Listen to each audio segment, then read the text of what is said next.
hançer yarasıdır yaram. Hep kanar gözyaşlarım, durmaz sen olur akla. Beni her gün ağlatan biri var, evimi başıma yıkan biri var.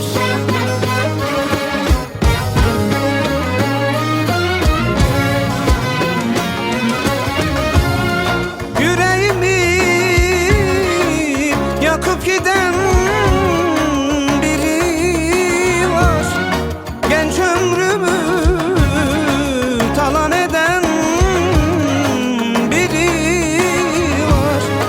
İçip içip sarhoş eden, her gece başımı belaya salan biri var. Yüreğimi yakıp giden biri var, genç ömrümü çalıp giden biri var. Sevdasıyla feryat eden, her gece evimi başıma yıkan biri var.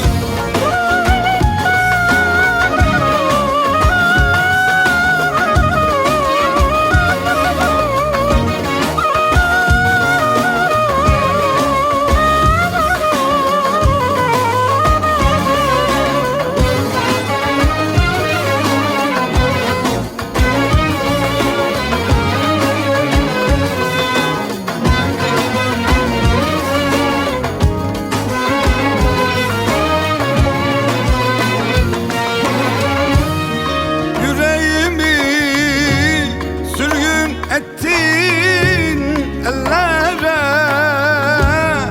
beni mahkum ettin deli hasrete.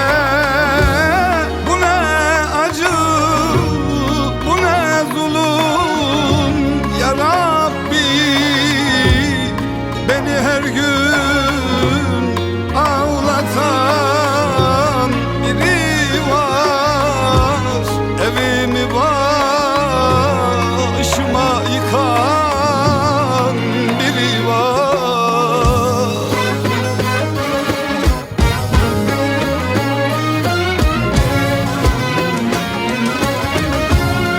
Yüreğimi yakıp giden biri var, genç ömrümü çalıp giden biri var. Sevdasıyla feryat eden, her gece evimi başıma yıkan biri var.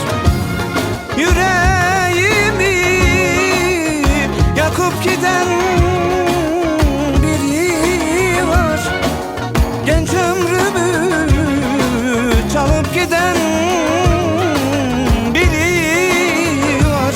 Sevdasıyla feryat figan, her gece evimi başıma yıkan